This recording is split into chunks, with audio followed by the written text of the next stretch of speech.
Shalom, Ariel, back at you again, and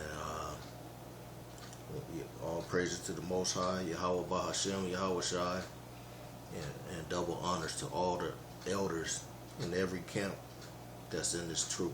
All right, so I'm gonna get into this study, and study is about how Israel is in a spiritual warfare right now with the dragon, the beast, and Satan, and we need to put the moon under our foot. All right, so I'm gonna get into this. All right, and do this the best way I know how. And I'm gonna start off at Amos chapter 3, verse 7. It says, Surely the Lord Yahweh will do nothing, but he revealeth his secret unto his servants, the prophets. Okay, so the Most High is not going to do anything until he's not going to make any moves until his servants prophesy. So we got to be careful and prophesy everything written in this book before the end comes. And as I go along with the study, you'll see where I'm coming from and what I'm saying. Okay, so I'm going to read that again. Amos chapter 3, verse 7. Surely the Lord Yahweh will do nothing, but he revealeth his secret unto his servants, the prophets. Alright, so, I feel like there's something missing that hasn't been revealed yet. So, hopefully, this is going to be the last little piece so we can get up out of here. Alright, so as I go along, like I said, it's going to start to make sense to you. Alright, so from there, I'm going to go to Mark chapter 13, verse 30. And it says, Verily I say unto you, that this generation shall not pass till all things be done. Alright, so this generation is not going to pass until we fulfill everything in this book, so the Lord can start making things happen. Alright, so he can make so he can make all the prophecies come to life. Okay, and he's going to do it through us, the 144,000. Alright, so I'm going to read that again. It says, this is Mark chapter 13, verse 30. Verily I say unto you, that this generation shall not pass till all things be done. Alright, and from there I'm going to go to 1 Corinthians chapter 12, verse 27. So, 1 Corinthians chapter 12,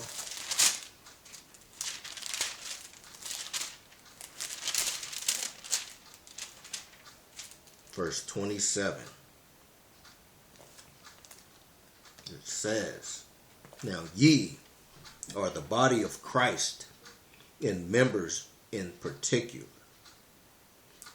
Verse 28. And God hath set some in the church, first apostles, secondarily prophets, thirdly teachers, after that miracles, then the gifts of healings, helps, government, diversity of tongues. Verse 29. All are apostles, all are prophets, are all teachers, or all workers of miracles, have all the gifts of healing, do all speak with tongues, do all interpret. Verse 31. But covet earnestly the best gifts, and yet shew I unto you a more excellent way. All right, so like I was saying, mentioned this in my last study. The 144,000 will be like angels. All right, that the Lord is using us as his body.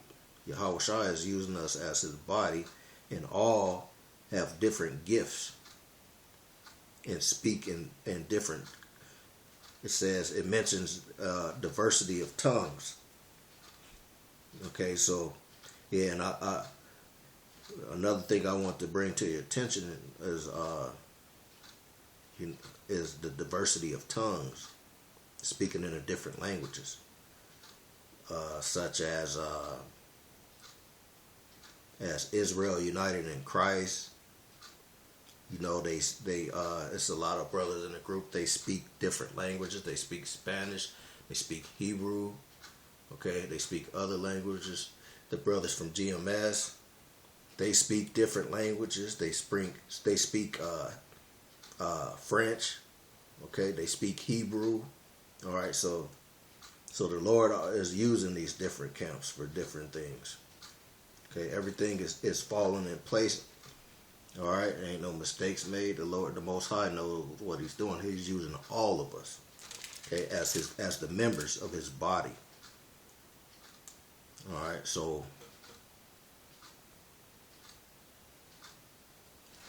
I want to bring that into your attention, okay, that he's using us.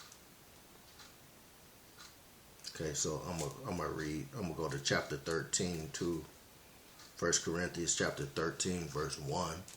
Though I speak with the tongues of men and of angels, and have not charity, I am become as sounding brass or tinkling cymbal. And though I have the gift of prophecy, and understand all mysteries and all knowledge, and though I have all faith so that I could remove mountains, and have not charity, I am nothing. Okay, so, you know, the Lord, he's using the 144,000, okay, to just like he used, I believe it was Paul that wrote this. I'm not sure. Shalaki if I'm wrong about that, but he's using us, and he's given each one of us a gift, okay, and to do all these different things, and to understand all the mysteries and the knowledge, okay, of the Most High's word. Okay, so that's another thing I want to bring up. Okay, and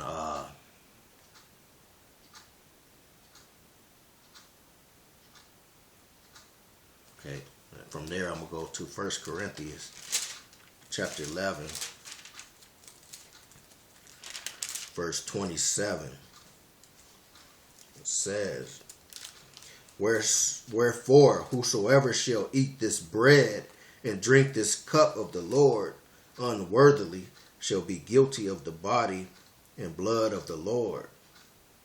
Okay, so if you doing this work and it's not worth nothing, you shall be guilty of the body and blood of the Lord. Okay, it's useless if you're not using your gift in the correct way. Okay, verse 28. But let a man examine himself, and so let him eat of that bread and drink of that cup. Verse 29. For he that eateth and drinketh unworthily eateth and drink damnation to himself, not discerning the Lord's body. Verse 30. For this cause many are weak and sickly among you, and many sleep. For if we judge ourselves, we should not be judged. But when we are judged, we are chastened of the Lord, that we should not be condemned with the world. Verse 33. Wherefore, my brethren, when you come together to eat, tarry one for another. Verse 34. And if any man hunger, let him eat at home, that ye come not together unto condemnation. And the rest will I set in order when I come. All right, so let's use our gifts accordingly. All right, which is like I was saying, we the members of Christ's body, and he's using us all in different kind of ways. So let's not worry about what the other man is doing, okay? Because the Lord is using us all, okay? Okay, and it says, so we have to examine ourselves, okay, and not be judging others, okay? So we have to examine ourselves and check ourselves, okay? And I'm going to read verse 32 again. But when we are judged, we are chastened of the Lord, that we should not be condemned with the world. So we don't be condemned with the world. Okay, because we're not supposed to be in this world and fighting amongst each other. All right. So the Lord, He not using us that's basically that's the enemy stirring up all this madness to make us fight one another, so we won't be focused on what the Most High and Yahweh Shai called us to do. Okay, and that's to prophesy and to fulfill this book, fulfill this scriptures, so we can get up out of here. All right, and so this is mainly my point too of this study, is how the Lord wants us. He's using us to fulfill this book, because without us fulfilling the book and fulfilling these scriptures correctly, okay, we're not gonna be up out of here. Okay, we're gonna stay here. Okay, if we don't get this right, but it's gonna work out, because as prophesied, everything's gonna work out. But I'm just bringing out that point. So, all right, so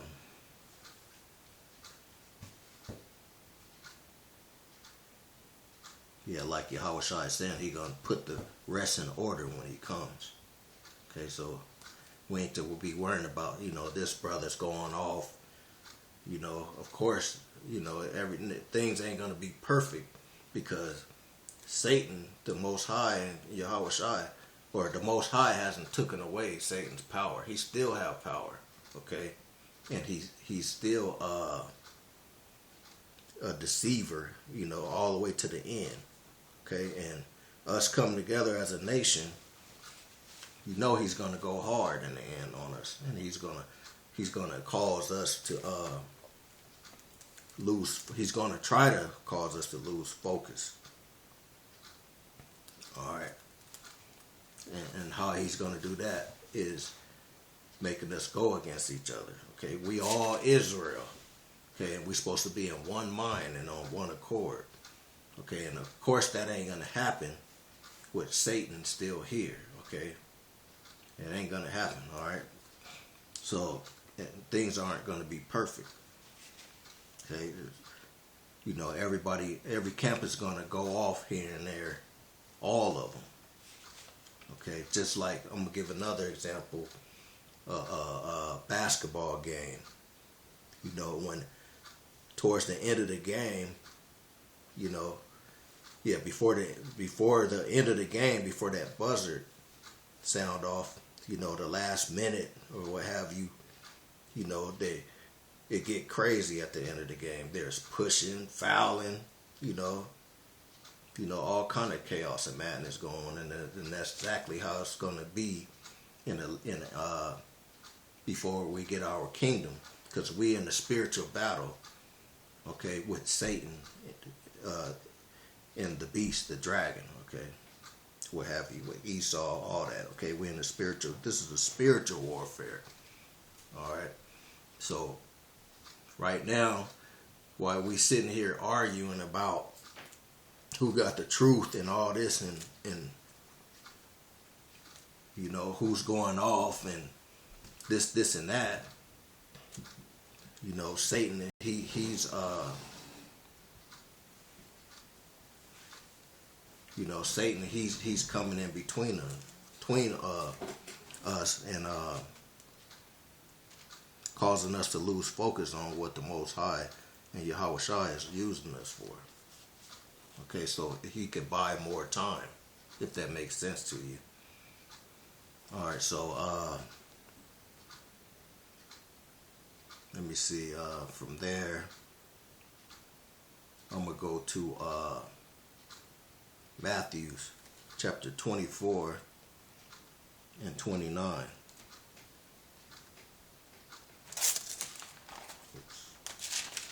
So Matthew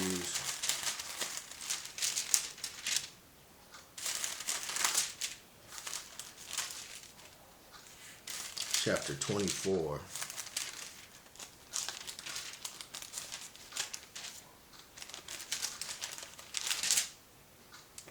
and 29.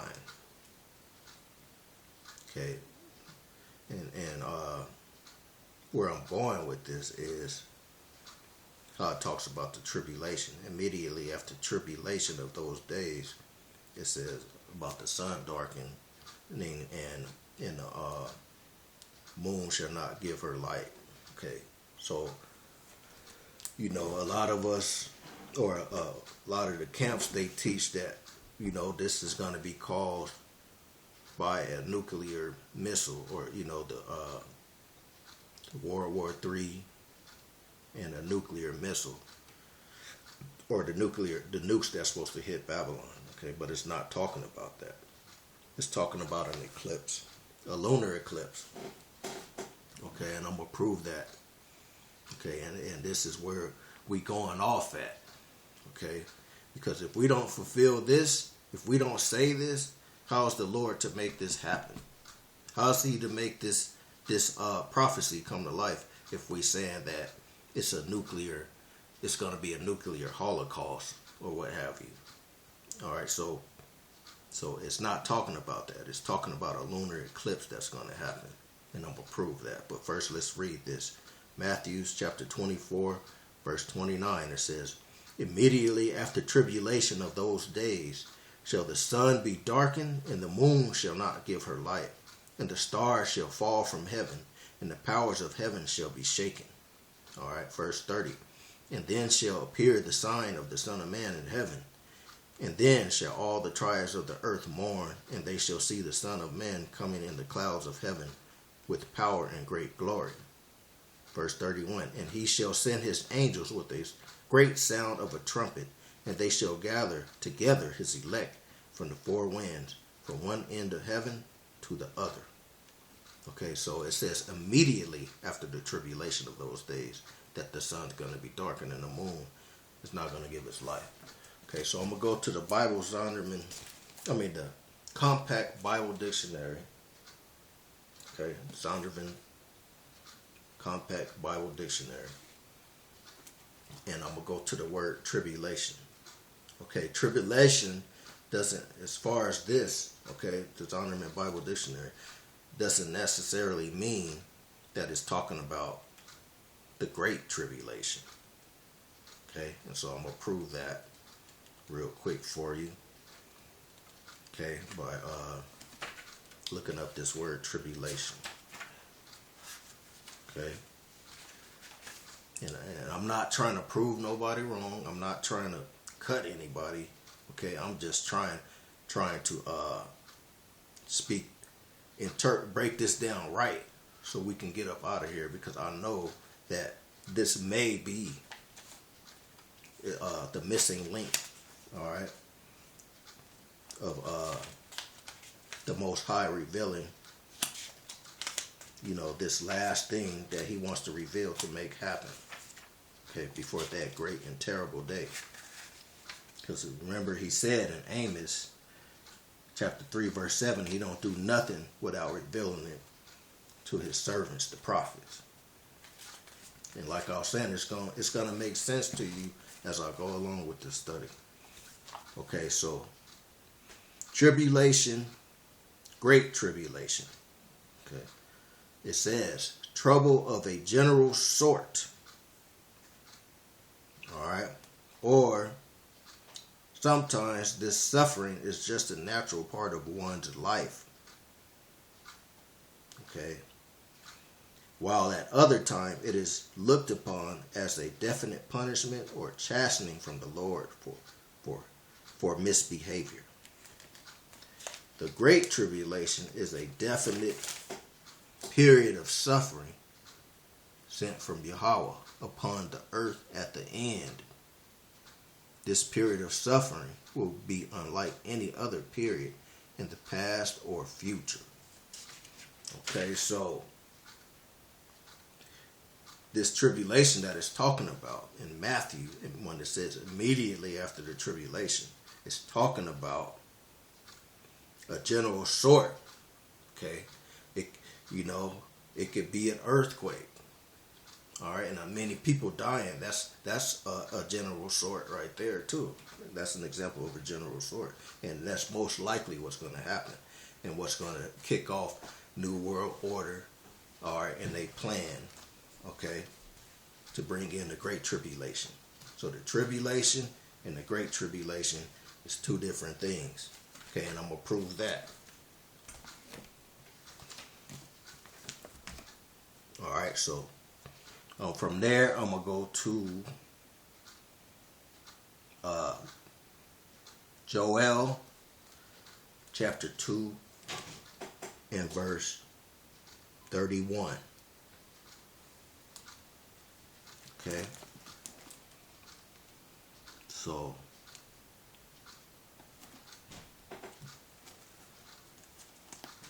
Joel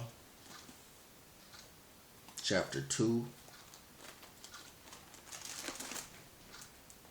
verse 31.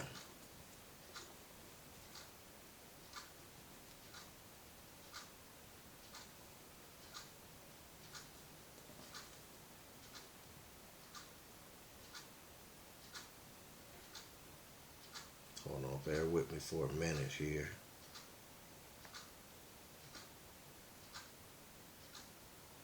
Whoops, I'm in the wrong one. Alright, Shalakia for that.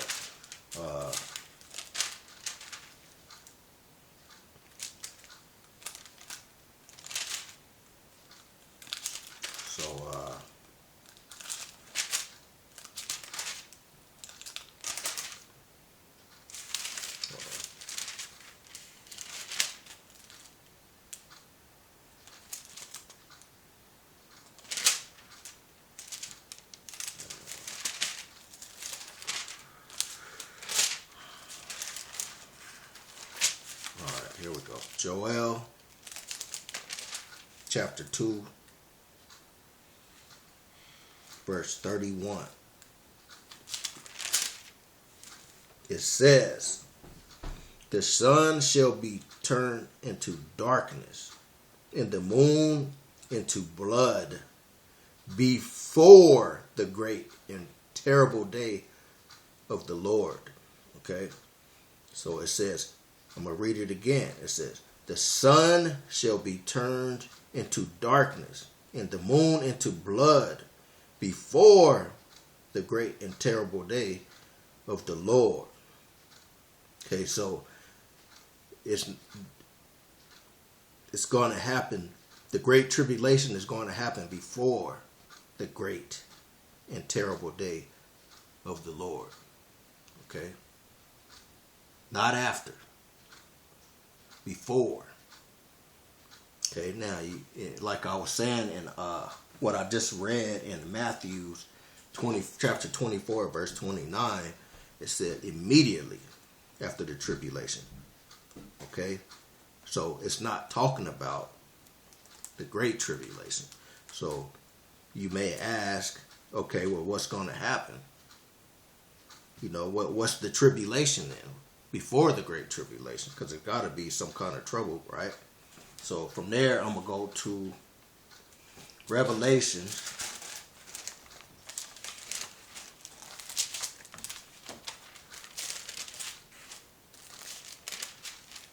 Revelations chapter 11. All right. Revelations chapter 11, verse 13. Okay? It says, and well, let's start at verse 11. Okay? So chapter 11, verse 11. It says, and after 3 days and a half, the spirit of life from Yahweh entered into them, and they stood upon their feet, and great fear fell upon them which saw them. Verse 12. And they heard a great voice from heaven saying unto them, come up hither. And they ascended up to heaven in a cloud, and their enemies beheld them. All right, so the Lord put his spirit in us, okay, and woke us up through our elders, okay, and put the spirit on us to understand these scriptures, okay, and to wake us up to who we are, all that, okay. And the voice from heaven said, come up hither, meaning come up here, okay, so we're going up there, all right. So it says, and they ascended up to heaven in a cloud, and their enemies beheld them. All right, verse 13. And the same hour was there a great earthquake, and the 10th part of the city fell, and in the earthquake were slain of men 7,000. And the remnant were affrighted and gave glory to Yahweh of heaven. All right, so that's the tribulation that's going to happen before the great tribulation. Okay, because why? Because it was a great earthquake. All right, and 7,000 people perished in this earthquake. All right, so if this Babylon is supposed to be turned into a lake of fire, I'm pretty sure it ain't going to be no people left. Okay. All right, so it said,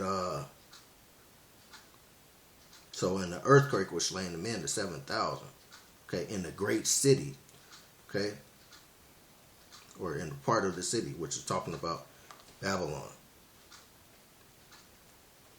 All right, so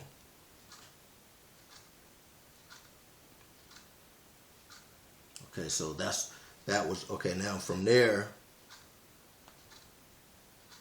yeah, let's go back to Joel chapter 2 verse 31. It says, the sun shall be turned into darkness, and the moon into blood before the great and the terrible day of the Lord. So before the great tribulation, okay, the sun's going to be darkened, okay, and the moon is going to be turned into blood, meaning we're going to have a blood moon. All right, so let me explain to you about this blood moon. Okay, this blood moon is going to be from a lunar eclipse. All right, because in a lunar eclipse can cause the moon to turn blood red, because the earth, okay, the sun is right here, then the moon, the sun's right here, the moon, for example, is right, or the earth is in the middle and the moon is on the other side. So the sun is blocking the earth, blocking the moon from getting the light that it usually gets from the sun, reflecting off the moon. So it causes the moon to look blood red. Okay, so I'm gonna read this article to you, all right, about a lunar eclipse that explains it. I don't know if I explained that to you right, but maybe this will explain it to you a little better than what I did.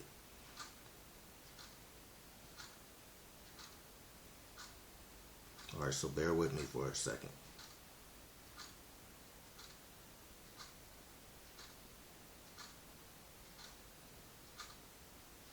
Okay, why the moon turns red during an eclipse. Okay, it says, there may be no greater sight for the naked eye astronomer than a total lunar eclipse. Normally, we get one or two of these a year, and the same wonderful thing happens at each one. If you were standing on the moon, you start to see the earth begin to cover the part of the sun. As the earth blocks more and more of the sun, there will be less sunlight landing on the moon, and one side of it appears to darken slightly, as you can see in the top row of the images above. Okay, so let me show this to you. I don't know if you can see that or not, but there's the image.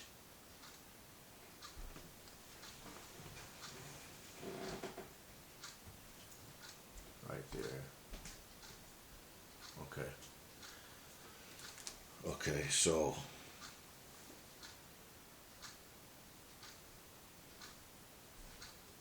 so let me pick up where I left off. I think I left off here. I'll just read it. Okay, but then the earth begins to completely block the sunlight from landing on the moon, and you start to see the earth's shadow land on the moon. The earth's shadow land on the moon. And as more and more of the moon falls into the earth's umbral shadow, less and less of it is visible to us. But just when you think the moon is about to disappear completely into darkness, only the white of the moon disappears and gets replaced by a dim red color, while this red moon that gets left behind is something like 10,000 times dimmer than the full moon it left behind. It's still easily the brightest thing in the night sky.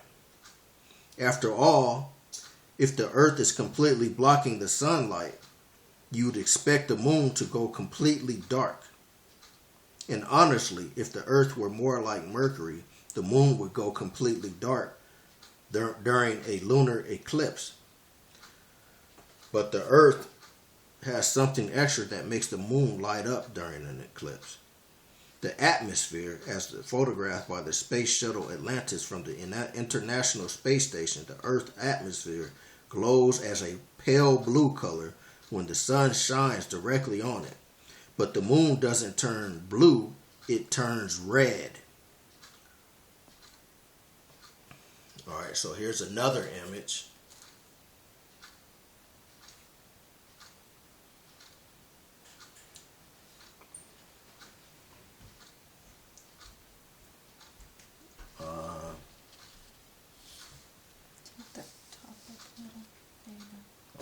Right there. So that's the image.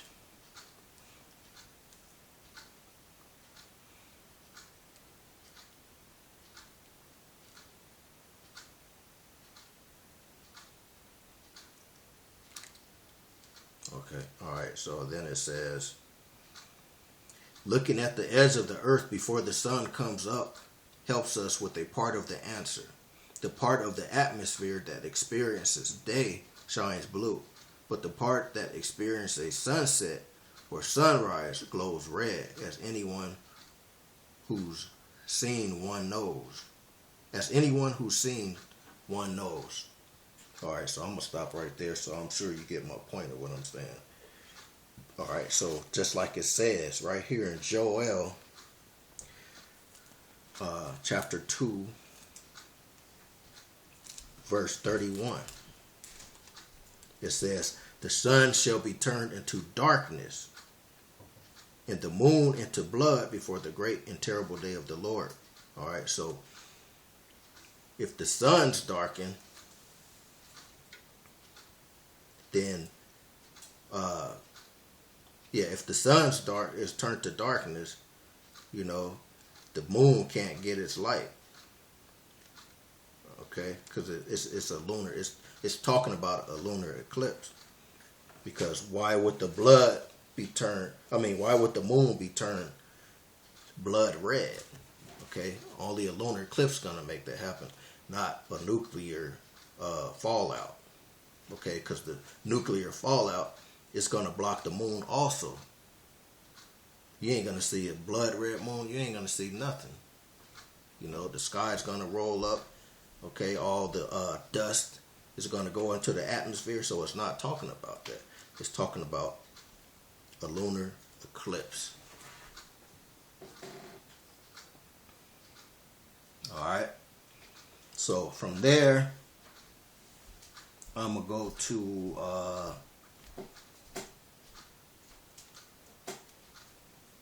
1 Corinthians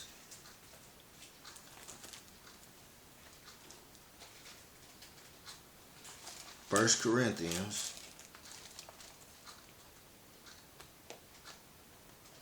chapter 15, verse 52. Okay. It says, in a moment, in the twinkling of an eye, at the last trump, for the trumpet shall sound, and the dead shall be raised incorruptible, and we shall be changed. All right.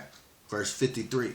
For this corruptible must put on incorruption, and this mortal must put on immorality.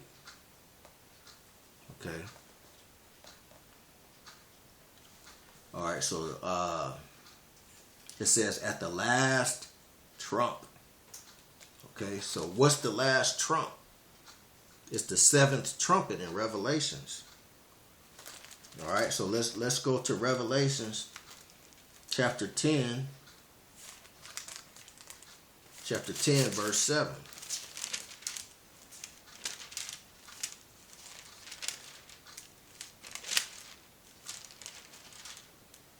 All right, so Revelation chapter 10, verse 7. It says, but in the days of the voice of the seventh angel, when he shall begin to sound, the mystery of Yahweh should be finished, as he hath declared to his servants, the prophets. Okay?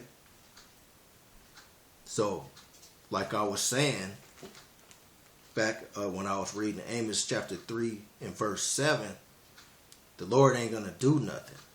Okay? He ain't going to make this happen. He's not going to make this lunar eclipse happen for us to get up out of here. All right? He ain't going to make that happen until he, let me read it again. But in the days of the voice of the seventh angel, which is the last trumpet, okay, that I just read, okay, because in 1 Corinthians chapter 15 and 52, it said in a moment, in a twinkling of an eye, at the last trump. And the last trump is the seventh trumpet that's going to be blown, that the angel's going to blow. Okay, so the Lord, he have to tell us, you know, what he was saying, declare it to his servant. He got to tell us, you know, that mystery. And then it's finished. It's done. Okay, so let's read that again. But in the days of the voice of the seventh angel, when he shall begin to sound, the mystery of Yahweh should be finished, as he hath declared to his servants, the prophets. Okay, let's keep going. Verse 8. And the voice which I heard from heaven spake unto me again, and said, go and take the little book which is open in the hand of the angel which standeth upon the sea and upon the earth, which is standing upon the sea and upon the earth. Verse 9. And I went unto the angel and said unto him, give me the little book. And he said unto me, take it and eat it up, and it shall make thy belly bitter, but it shall be in thy mouth sweet as honey. And I took the little book out of the angel's hand and ate it up, and it was in my mouth sweet as honey. And as soon as I had eaten it, it made my belly bitter. And he said unto me, thou must prophesy again before many peoples and nations and tongues and kings. See, we had to figure this out in order to make this happen. All right. So we had to figure this out. We had to figure out all these mysteries, which Yahweh Shai, okay, Archangel Michael, and the rest of the Most High's angels is helping us out, okay, figuring out this book and using us in all these different ways, okay, because we have to speak it and prophesy everything in this book, because this generation is not going to pass until everything is fulfilled, like Yahweh Shai said, and this is what he was talking about. So this is why I'm bringing up this study, because Lord willing, this is the last thing that we have to fulfill, is this lunar eclipse happening, okay? It's not a nuclear war, okay? It's a lunar eclipse, which causes the moon to turn blood red. Okay, that's going to bring it in. And then the great earthquake, it only makes sense for them to bring in the New World Order, okay?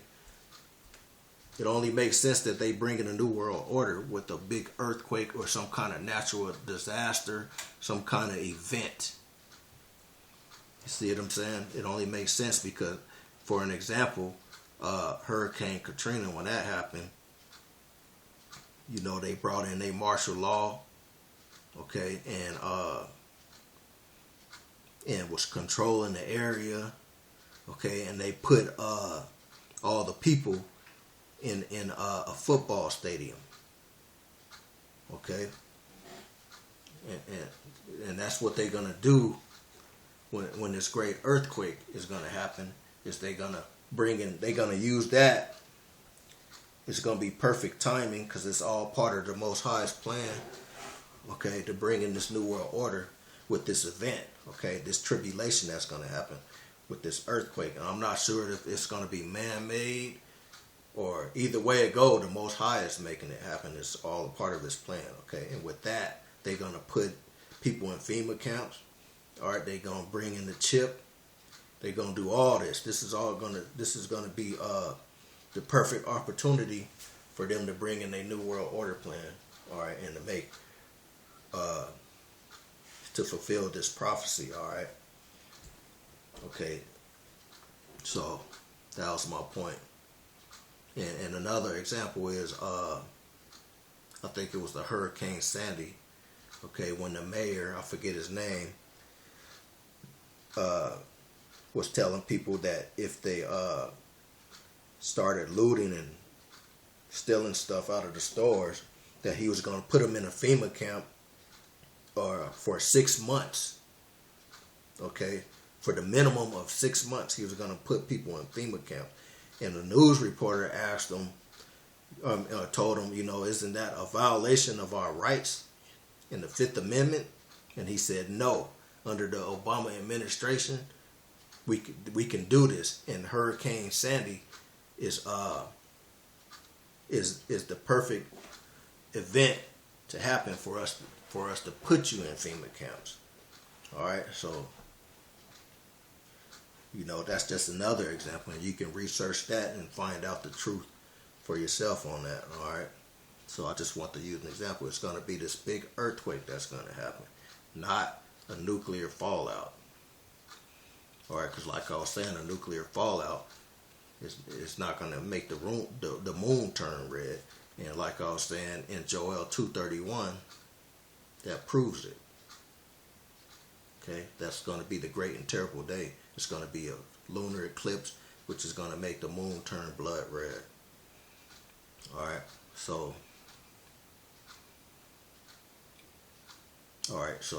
from there I'm going to go to Revelations.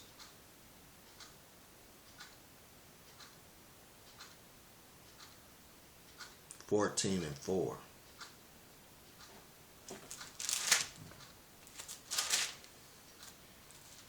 Revelations 14 and 4. Okay.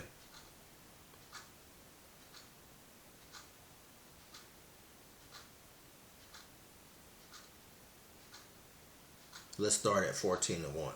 I'll start at 14 and 1. It says, "And I looked, and lo, a lamb stood on Mount Zion, and with him 144,000, having his father's name written in their foreheads. And I heard a voice from heaven as the voice of many waters, and as the voice of a great thunder. And I heard the voice of harpers harping, and with their harp. And they sung as it were a new song before the throne, and before the four beasts and the elders. And no man could learn that song but the 144,000, which were redeemed from the earth. So the 144,000 are the only ones that's going to get this wisdom, knowledge, and understanding of the scriptures and unlock these mysteries. All right, so it says, verse 4, it says, these are they which were not defiled with women, for they are virgins. These are they which follow the Lamb whithersoever he goeth. These were redeemed from among men, being the first fruit unto Yahweh and to the Lamb. All right. So we the first fruits. Okay, the virgins. All right. That's that the Lord that the Most High and Yahweh Shai finds without fault. All right, before the throne of Yahweh. Okay, and from there, I'm going to go to 1 Corinthians.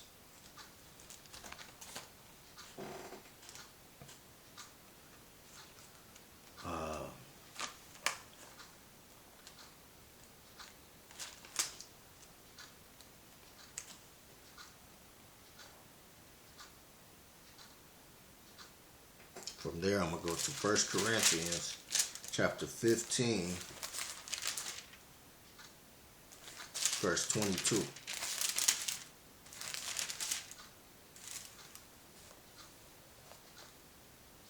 All right, it says, for as in Adam all die, even so in Christ shall all be made alive.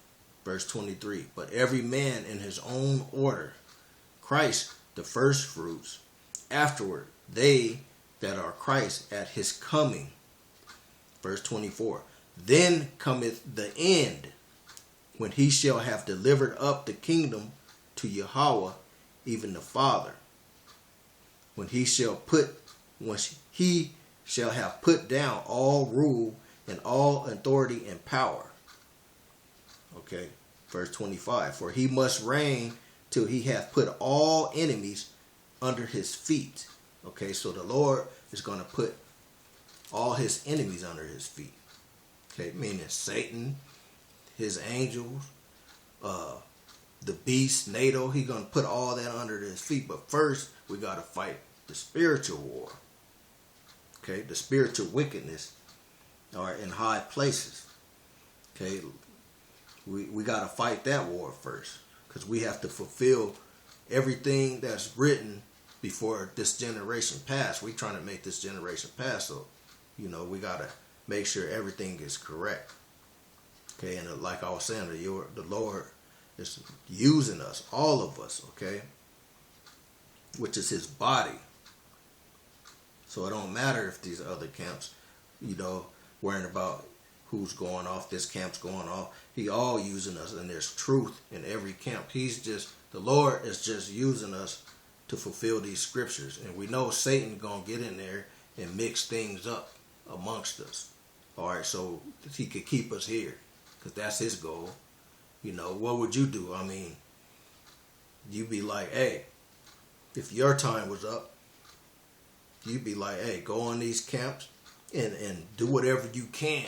This is what he's telling his angels. Do whatever you can to cause confusion. Find your way in these camps, in any one of them. All right?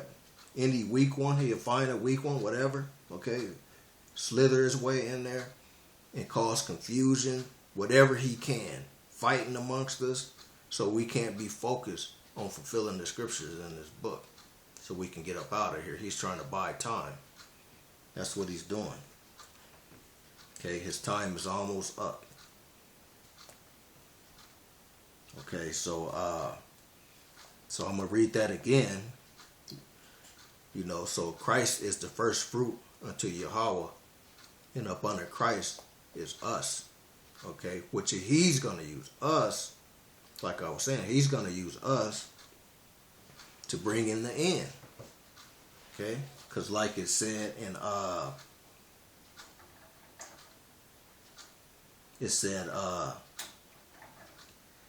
in Revelations chapter 10 and 7 that the mysteries is going to be revealed to his servants, the prophets.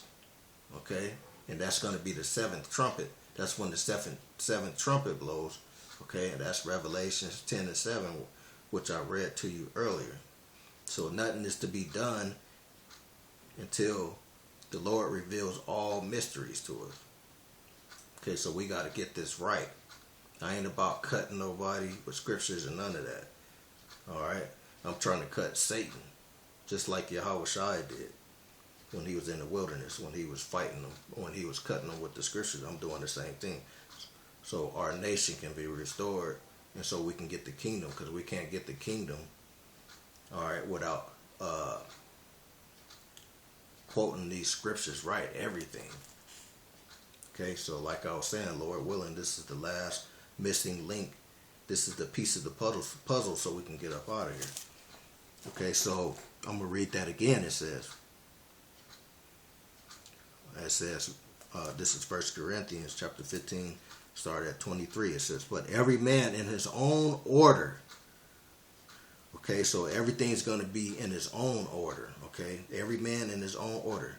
Christ the first fruit, afterward they that are Christ at his coming, which is us, the 144,000. Okay, verse 24, it says, then cometh the end, when he shall have delivered up the kingdom to Yahweh, even the Father, when he shall have put down all the rule and all the authority and power. Okay, when he brings down this kingdom. Okay, verse 25, for he must reign till he hath put all enemies under his feet. Just like we have to put the moon under our feet, which the moon represents the knowledge, okay, and the wisdom and the understanding, okay, of the scriptures. Okay, and that's when we go up. That's when our kingdom, everything's going to start happening when we put this knowledge under our foot. And that's everything being fulfilled. All the mysteries. And that's when the seventh trumpet blows. And that's when we up out of here. That's when we change. Okay? We going up there. Come up hither. Okay? The Lord said it. Alright, so Yahushua is going to put it under his foot. And when we fulfill all these scriptures and unlock all the mysteries correctly so the Most High can perform it and make it happen, we have to put the moon up. The moon is going to be under our foot. Okay? Just like Yahushua is going to put the rulers of this earth, then he could start putting the rulers of this earth under his foot. Okay? And the enemies under his feet. Okay? So we could reign and rule. All right. Okay, so from there,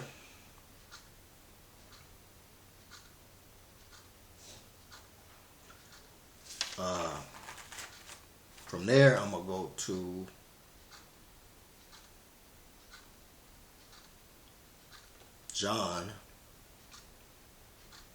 John chapter 17.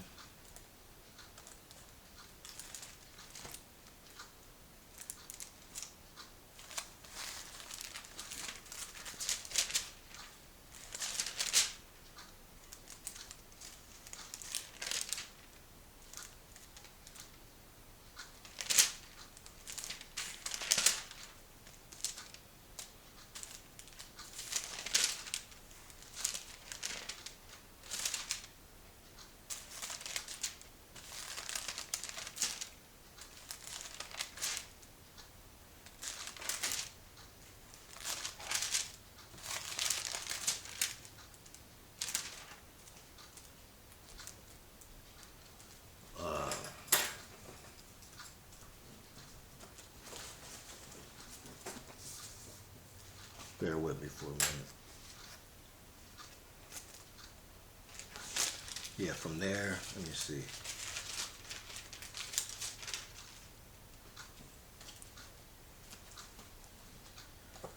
John chapter 17, verse 9.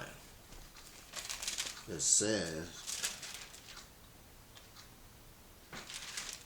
okay, John 17, verse 9, it says, I pray for them. I pray not for the world, but for them which thou hast given me, for they are thine. And all mine are thine, and thine are mine, and I am glorified in them. Okay. Verse 11, and now I am no more in the world, but these are in the world, and I come to thee, Holy Father. Keep through thine own name those whom thou hast given me, that they may be one as we are. All right, so yeah, the Most High gave us to Yahweh Shai. Okay, and we supposed to be one, just like they are. Okay, I'm gonna get back to that scripture because I want to explain a little bit more about that. Okay, but from there I'm gonna go to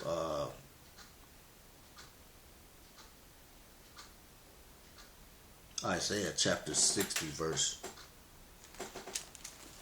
Let me see, Isaiah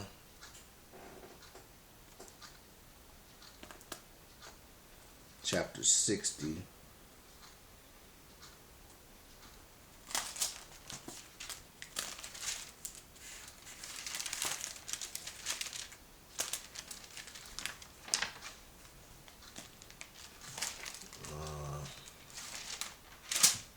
Verse 1, we'll start at.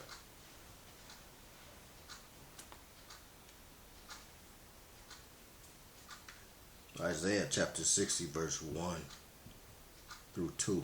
Okay, it says, arise, shine, for thy light is come, and the glory of the Lord is risen upon thee. For behold, the darkness shall cover the earth, and gross darkness the people. But the Lord shall arise upon thee, and his glory shall be seen upon thee. And the Gentiles shall come to thy light, and the kings of the brightness of thy rising. Lift up thine eyes round about, and see. All they gather themselves together. They come to thee.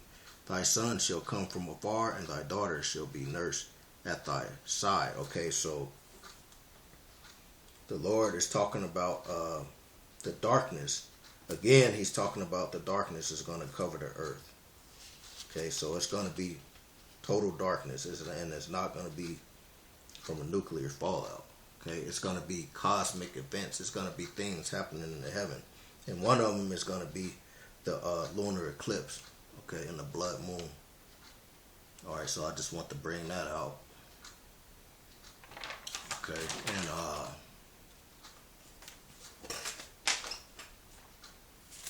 from there, I'm going to go to,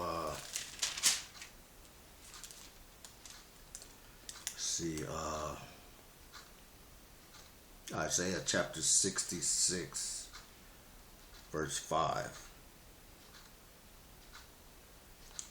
And I'll go to 12. Okay, it says, hear the word of the Lord, ye that tremble at his word. Your brethren that hated you, that cast you out for my name's sake, said, let the Lord be glorified. But he shall appear to your joy, and they shall be ashamed. A voice of noise from the city, a voice from the temple, a voice of the Lord that rendereth recompense to his enemies. Verse 7, before she travailed, she brought forth. Before her pain came, she was delivered of a man-child. Okay, verse 8, who hath heard such a thing? Who hath seen such a thing? Shall the earth be made to bring forth in one day? Or shall a nation be born at once? For as soon as Zion travailed, she brought forth her children. Okay, verse 9. Shall I bring to birth